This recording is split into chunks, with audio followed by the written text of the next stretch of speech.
the critical reflecting on the just concluded interview with Tim.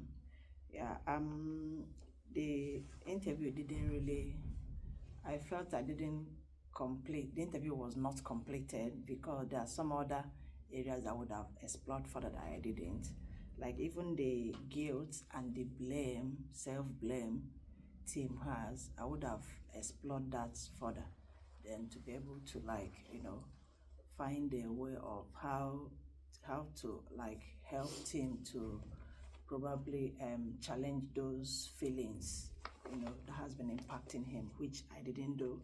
And then commentary about the feelings. Then about the feelings I was having, like especially when Tim said, "Oh, after all these years, hasn't spoken to dad," and then he picked up the courage after speaking to Julia, and then he rang dad, and then that happened. That was disappointing, and I felt, I felt empathetic for him, like being in such situation, and then he was now thinking, was that purposeful, or that just happened, and then he started, questioning, was Julia trying to set him up and her on all that here. So critiquing the strength, and so I used SOLAR, which are the micro interviewing skills, open body, good eye contact, and then the non-verbal cues to let him know that I'm actively listening to him, even if he's not looking at me. Those non-verbal cues I used, so those ones were the strength as well. And then able to integrate. One thing I didn't do as well, even from the onstart, when I mentioned that we are gonna use the narrative approach, I would have explained what narrative therapy is, and then the skills involved in narrative approach, which I didn't mention, that we're gonna externalize the issues and then probably highlight the sparkling moments and all that. So the relational skill, I should have gone slower a little bit because I feel I rushed it because I was tensed. That's been under for the fact knowing that I'm being watched, I'm being scored, being on that under that exam environment, So I was really even during the introduction, I noticed my voice was a bit shaking, So I was tensed.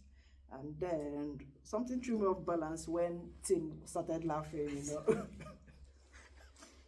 And he came, so I was caught in between. I wasn't sure if that was as a result of good memories of the mom, or if he was trying to be emotional on how mom passed, So I wasn't really sure of, and then he continued, but then I tried to I was able to say, good to know that you had good memories of your mom. At the back of my head, I felt okay. He was laughing because he remembered the good memories he had with the mom, which it could be otherwise. It could be that he's being emotional, So I wasn't really sure, in as much as I went that way.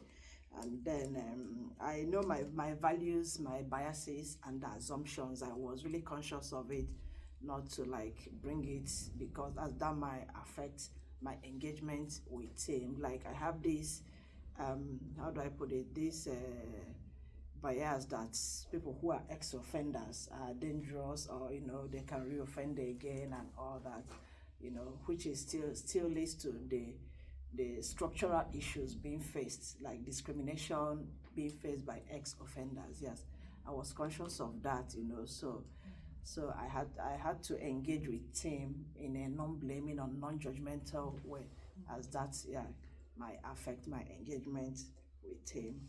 And then in terms of power issue, being the social worker, I feel I was leading the interview, and then but it should be the other way around.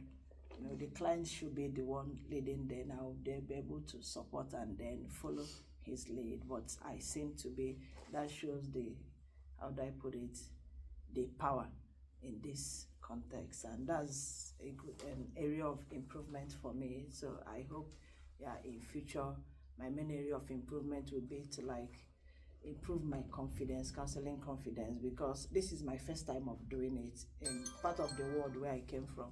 Nothing like therapies, we don't do it. So this is like, a new thing for me. And that's why I know I really struggled, but there's always room for improvement and